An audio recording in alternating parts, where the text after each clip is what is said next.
미국 주식도 상승, 하락, 방향 투자하세요. 미국 주식 옵션 수수료, 계약당 1달러, 실시간 시세 최대 6개월 무료, 거래 시 300만 원 혜택까지. 자세한 사항은 이벤트 내용을 확인하세요. 미국 주식 옵션 거래도 역시 키움증권. 지금 바로 신청하세요. 부사장님은 혹시 S&P 500이 마지막으로 사상 최고가를 기록했던 날 기억하십니까? 올해요? 올해는 기록한 적이 저, 없죠. 없고요. 저는 이제 네. 다른 거 모르겠고, 2021년 당시에 제가 네, 시카고 내기에서 비굴하게 딱방 맞았던 그런 기억밖에 없습니다. 저는.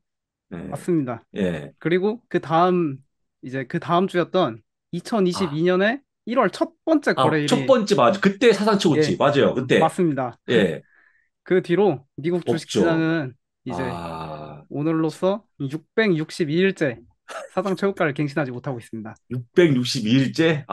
예, 참, 그걸 또 계산했습니다. 진짜 오랫동안 사상 최고치가 없는 거죠, 지금? 예, 맞습니다. 음, 이 자료 예, 보시면은 예, 한번 보겠습니다. 이제 각 연도별로 S&P 500이 사상 최고가를 갱신한 횟수가 나와 있는데요. 네, 각 해마다 사상 음, 최고가를 갱신한 횟수하고 주식시장 수익률 관련해서 흥미로운 음, 통계가 하나 있습니다. 예, 바로 이 다음 통계 자료인데요. 1928년 이후로 S&P 500이 사상 최고가를 갱신한 횟수가 0번 이내에는 평균적으로 2.3%의 주가 상승률을 기록했고, 그 음, 다음에는 10.4%의 상승률을 기록했다는 통계입니다. 이게 어, 아무래도 사상 최고가를 기록하지 못했다는 것 자체가 시장이 재미없었다는 걸 나타내다 보니까 그 다음에는 자연스럽게 증시가 꽤 괜찮지 않았나 싶은데요. 음, 미국 증시에는 꽤 많은 통계들이 존재하고 있고 맞아요. 통계가 통계 많습니다. 들어맞는 경우가 상당히 많다 보니까 이 통계 자료에 기반하면 올해는 좀 부진하더라도 내년에는 음, 이 10% 이상의 수익률을 기대할 수 있지 않나 싶어서 이렇게 준비했습니다. 와, 일단 희망을 한번 가져보고요, 그죠? 예, 가져보고, 올해는 조금 부진하더라도 내년을 위해 씨앗을 미리 뿌려놓는 어, 느낌인 거죠. 혹시 올해는 올타임 하이는 못 가겠죠? 정무 씨. 예, 현재 페이스로 올타임하이 돌파하면은 그 예. 기적이지 않나 싶습니다. 기적 혹은 예, 기적이 안 될 것 같은데 기적이 나와도 안 될 것 같은데 올해는요. 일단은 뭐 힘들어 보이니까요. 내년 한번 계약하시면 좋을 것 같고. 자, 저 잘 봤습니다. 통계는요. 예, 두 번째 주제는 예, 오늘 이제 전미 자동차 노조 UAW하고 음, 포드의 파업 종식 잠정 합의입니다. 음, 공식적으로 여기가 파업에 돌입한 지 약 6주 만에 협상이 타결된 건데요. 예. 이 협상 내용을 살펴보면 신입사원의 시간당 임금은 즉시 68% 인상되고 그리고 즉시, 예, 그리고 음, 기존 직원들은 당장 이제 즉시 11%의 임금 인상을 포함해서 음, 향후 4년 동안 이 생활비 포함해가지고 2028년까지 최대 급여가 33% 인상되게 됩니다. 33%. 예, 향후 혹시 4년 이거를 동안이죠. 뭐 금액으로는 얘기가 안 됩니까? 금액으로? 이게 예, 그러면 포드 직원들이 아마 시간당 임금이 예. 40불이 넘어가는 걸로 알고 있습니다. 어, 그러면 한 돈 야. 5만 원이 넘는 거죠, 거의. 그러면 높은 예, 거 아닙니까? 상당히 높은 겁니다. 상당히 높은 겁니다. 상당히? 상당히? 아, 국내와 비교했을 때는 높은 겁니다. 높은 겁니다. 높은 예. 겁니다. 그럼 일단은 이거를 보고 이제 그 잠정 합의가 간 거네요. 어쨌거나. 예, 예, 맞습니다. 다행입니다. 다행입니다. 예. 합의가 이루어져서 이 음, 직원들에게는 좋긴 하지만 이게 인플레이션에 다시 불을 지필 수 있는 요소기도 하거든요. 그거 맞습니다. 그게 문제죠. 음, 미국의 시간당 평균 임금 상승률을 보면은 네. 지난달에 4.15%를 기록하면서 음, 2021년 6월 이후로 최저치로 내려왔습니다. 어, 이게 임금 상승률이 둔화되면서 경기가 식고 있고 인플레이션이 둔화될 거란 이야기가 많은데요. 예.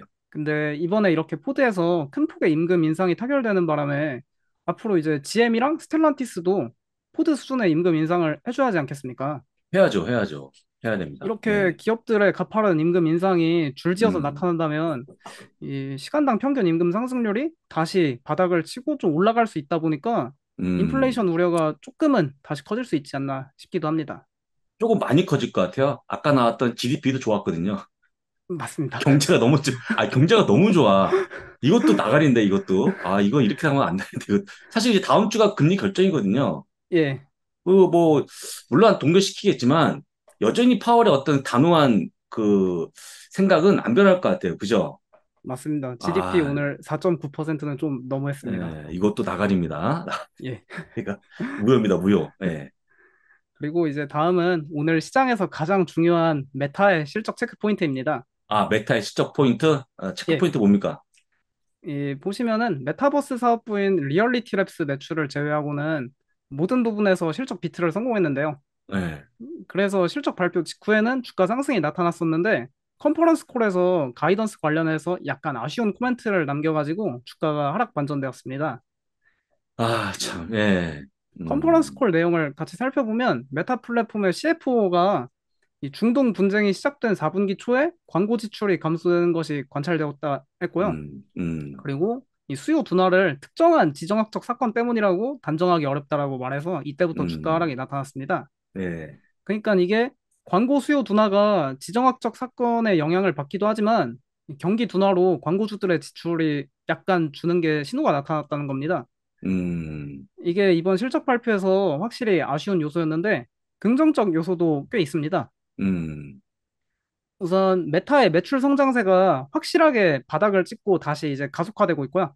음, 보시면은 마이너스 4.5%까지 성장률이 내려갔다가 지금 플러스 23.2%까지 성장률이 가속화됐습니다. 음, 그리고 메타의 네, 페이스북, 인스타, 왓츠앱, 메신저 이 모든 앱들의 일간 활성 사용자 수가 이번에 31억 4천만 명을 기록하면서 7천만 명이 증가했거든요. 네, 이 7천만 명이라는 증가분이 지난 2020년 이후에 가장 빠른 속도로 성장하고 있는 겁니다. 음, 이렇게 사용자 수 성장이 계속 더 가팔라지고 있는데 광고주들이 바보가 아니라면 분명 사람들이 계속 증가하고 있는 인스타그램에 광고를 늘릴 수밖에 없잖아요.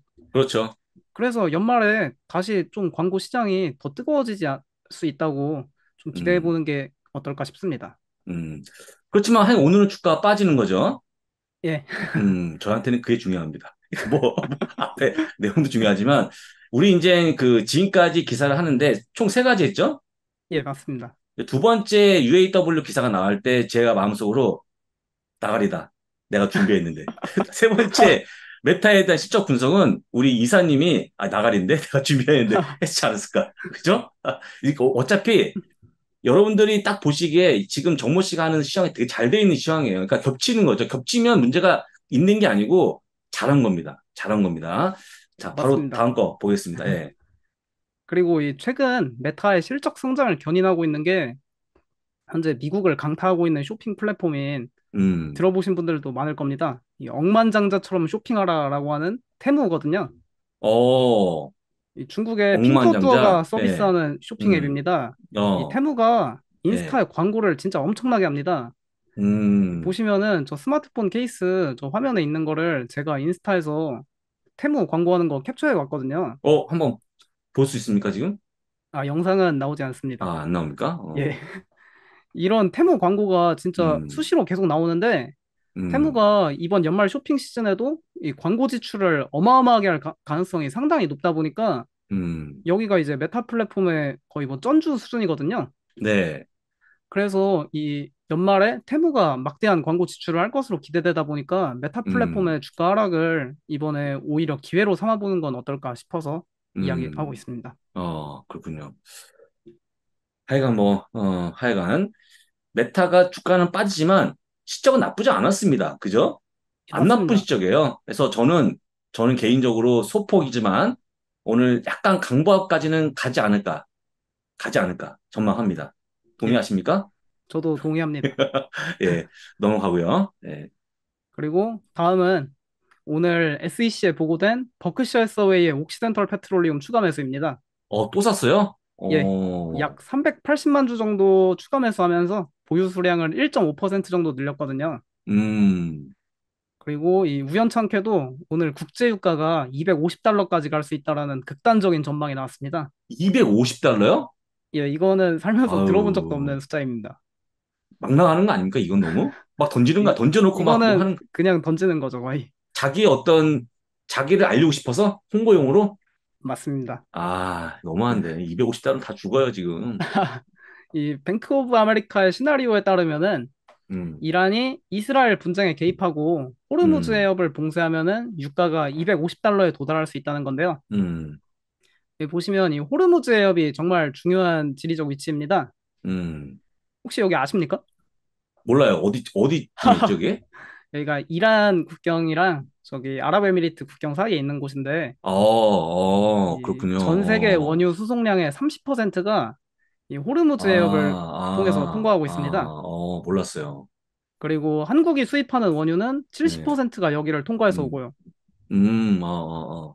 그런데 여기가 이란이 관리하고 있다 보니까 여기를 이란이 봉쇄해버리면 그 동북아시아 국가들은 타격이 정말 크거든요. 그러면 네, 이 원유가 나오지 않는 동북아시아 국가들의 선택지는 러시아에서 원유를 수입하던가 아니면 미국에서 원유를 수입하던가 두 개의 선택지밖에 네, 없습니다. 네, 근데 이제 러시아는 전쟁으로 제재를 받고 있으니까 그 원유를 수입하면 안 되고 미국에서 네. 수입하는 게 유일한 대안인데요. 음, 현재 아시아 태평양 지역으로의 미국 원유 수출 데이터를 보면은 음, 이게 계속 증가하고 있는 게 확인되고 있습니다. 어, 그리고 이게 탈세계화 시대에는 중동 지역 분쟁이 앞으로 수시로 일어날 가능성이 상당히 높아져서 음, 아시아 국가들은 앞으로 갈수록 미국산 원유를 더 많이 수입할 가능성이 높아진 상황인 거죠. 네, 그러면 이제 자연스럽게 옥시덴털 페트롤리움의 원유 수출량이 증가할 수 있다 보니까 이런 음, 이유로 이 버피동께서 계속 옥시덴털 페트롤리움을 매수하고 계신 게 아닌가 싶습니다. 어. 그래서 엑슨모빌하고 쉐보른 CEO가 말을 전해왔는데요. 그럴 줄 알고 서쪽으로 갔지롱 이렇게 말을 전해왔습니다. 여러분들 맞습니다. 아시겠지만 그 파이오니어 내추럴 리소스 그 다음에 S가 다 그쪽에 있는 지역에 약간 유전이 있거든요. 해서 몇 번 얘기했듯이 그 쉐보론이 인수한 헤스는 가이아나 쪽에 있고요. 그게 이제 베네수엘라 밑에 있는 지역인데 그 다음에 파이오니아 내추럴 리소스는 그 퍼미안 분지 또는 그뉴 메스코만 해쪽에 해역 쪽에 있다 보니까 약간 중동하고는 관계가 없는 그래서 제가 예, 보기에는 충분히 맞습니다. 잘한 게 아닌가 그렇죠? 거기 분지들이 네. 이제 다 좀 아시아 수출에 좀 용이한 맞아요. 위치인 거죠. 그러면 엑스모빌과 쉐보론 향후에 중동 문제가 터져도 문제가 적지 않겠나? 그죠? 예, 맞습니다. 잘한 걸로 좀 보여집니다. 예. 예. 하여간 잘했고요. 그 다음 그리고 보겠습니다. 이 예. 에너지 산업 관심 있는 분들을 위해서 음. 제가 영상 하나 올려놨거든요. 올려놨습니까? 예, 이거 혹시 관심 있으신 분들은 한 번씩 봐보시면 좋을 것 같습니다. 혹시 괜찮으시면 예, 미드, 다운스트림 있지 않습니까? 기업 구분할 때? 예, 맞습니다. 그 세 가지 기업 분류 잘했더만요. 지난번 봤더니 저기 세미나 할 때 보니까 혹시 예, 그것도 이렇게 딱 해서 올려주면 어떨까요? 기업 분류할 예, 때. 이 영상에 카페에다가. 다 포함되어 있습니다. 아, 그 아, 자료를 제가 그거 자료를 카페에 그럼 올려주세요. 예. 올려드리도록 하겠습니다. 올려야지 또 보고 예, 뭐 복사할 분 하고 하기 때문에 올려주시면 좋을 것 S&P 500 같습니다. 내에 예, 예, 에너지 맞아요. 기업이 어차피 음. 23개밖에 없거든요. 23개? 예, 그래서 몇 개 안 되니까 그리고 그 중에 음. 또 두 개는 그 피인수 됐지 않습니까? 그 그렇죠, 헤스랑 그렇죠. 파이오니어 음, 리소시스가. 그러니까 제가 그렇죠. 카페에 올려드리도록 하겠습니다. 네, 고맙습니다. 그리고 마지막은 방금 전에 실적 발표를 한 허쉬입니다. 음, 허쉬가 최근에 비만 치료제 인기로 인해서 주가 하락이 좀 이어졌는데 오늘 실적이 꽤 괜찮았습니다. 괜찮았어요. 예. 예, 이 실적 살펴보면 매출이 3.03 빌리언 달러로 2.95 빌리언 달러를 상회했고 음, EPS 역시 2.6달러로 예상치 2.46달러를 상회했습니다. 음, 그리고 이렇게 긍정적 실적으로 개장 전 주가 상승이 나타났었는데 네. 지금은 조금 하락하고 있는 모습인데요. 이 허쉬 실적에서 매출이랑 EPS보다 좀 더 중요한 지표가 있어서 제가 준비해 왔습니다. 이거를. 예. 허쉬에서 매출이랑 EPS보다 더 중요한 지표는 이 가격이랑 판매량 변화 추이입니다. 그렇죠. 예. 예, 보시면은 지난 2분기에는 허쉬의 제품 판매량이 2.7% 감소했었는데 음, 이게 판매량이 감소하면서 허쉬가 앞으로 더 이상 가격을 올리지 못하는 거 아니냐는 우려도 좀 있었고 어, 그리고 지난주에 이야기했었던 미스터 비스트의 피스터블 초콜릿의 점유율을 뺏기고 있는 거 아니냐는 우려가 좀 있었거든요. 네네네. 근데 이번 실적에서 이 제품 가격 상승폭은 더 커졌고 판매량도 음, 다시 이게 플러스로 전환되면서 우려했던 사항들이 약간은 해소되는 모습입니다. 어, 그리고 허쉬는 이 코코아 가격이 엘니뇨랑 서아프리카 니제르의 쿠데타 영향으로 이 코코아 가격이 계속 상승해서 현재 허쉬한테 비용 압박으로 작용했거든요. 음, 근데 방금 그 가격을 막 이번 분기에 9% 가까이 인상한 걸 또 보면은 이게 코코아 가격이 아무리 올라도 허쉬에서 초콜릿 가격을 계속 같이 올리고 있고 또 소비자들도 이걸 가격 올린다고 안 사 먹는 게 아니라 계속 사 먹는 그렇죠. 게 확인되고 있어서 음. 이제는 좀 허쉬에 대한 우려를 약간은 좀 내려놓을 수 있지 않나 싶습니다. 그러면 비만 치료 붐에 따른 어떤 피해주는 허시는 끝났다? 예, 지금 어, 한 예, 당분간은 조금 예. 영향이 제한적이지 않을까 싶습니다. 실제 이제 제가 보기에 초콜릿 같은 경우에는요, 되려 당이 떨어져 저혈당이 오신 분들은 빨리 먹어야 되거든요. 그래서 일부 조금씩 먹는 것은 나쁘지 않다. 다만 이제 워낙 많이 드세요. 유럽 쪽에 계신 분들이. 그렇게 많이 드는 건 좀 문제가 있고, 뭐 하루에 하나 정도 먹는 것은 큰 문제가 없지 않나. 그렇지 않겠습니까? 예, 정우 씨? 맞습니다. 근데 예, 여기 보시면은 예, 예. 이 미국인들은 하루에 하나씩 먹지 않습니다. 그럼 하루에, 그 더 많이 뭐, 먹거든요. 하루에 더 많이 먹습니까? 예, 아, 초콜릿을요? 예, 여기 자료 보시면은 예, 자료를 이 보겠습니다. 예, 미국인 한 명당 한 해에 소비하는 초콜릿 양이 예. 9.0kg로 정말 어마어마합니다. 이게 몇 중국 킬로요? 몇 같은 킬로? 1년에 9kg 먹습니다. 초콜릿만. 초콜릿 9킬로 먹는다고요? 예, 여기 중국인 같은 와, 경우에는 200g 먹거든요, 1년에. 근데 200g. 예, 미국인은 9kg 먹으니까 정말 초콜릿을 예, 사랑하는 거죠. 엄청 많이 먹네요. 그렇군요. 이렇게 이 미국인들의 초콜릿 사랑 보면은 예, 가격 아무리 올려도 미국인들은 음, 초콜릿 끊을 수가 없는 사람들이니까 네네. 이 비만 치료제 인기가 좀 더 커지더라도 초콜릿 소비 감소를 이제는 좀 우려를 내려놓는 게 좋지 않을까 싶습니다. 그렇습니다. 그리고 이제 그 다음 주에 할로윈데이인데 네, 미국에서는 또 할로윈데이에 그 사탕도 먹지만 초콜릿도 진짜 많이 먹거든요. 많이 먹죠. 예, 그래서 연말에 좀 파티 시즌에 초콜릿 소비 증가 좀 기대해봐도 괜찮지 않나 싶습니다. 음. 뭐, 저는 뭐, 그, 오며 가면 사탕 한두 개 정도 먹는 정도인데, 야, 9kg는 좀 너무하네요. 9kg는 좀 너무 많다, 양이. 한번 9kg 쌓아놓고 보세요. 어마어마한 양인데, 그러면 거의 매일 자주 드시는 게 아닌가 보입니다. 맞습니다. 예. 그래서 살이 찌는 게 아닌가 싶고요. 누가 얘기했지 않습니까? 예, 살이 찌는 다 이유가 있다. 그러니까 물만 먹는 건 다 거짓말이기 때문에, 오메가를 먹었던 초콜릿 칩 그 하나의 크기 이렇게 널찍한 거 있지 않습니까? 그거를 이제 먹으면서 본인이 인지 못하는 것 같아요. 많이 먹는다. 근데 9kg면 어마어마한 양을 먹은 걸로.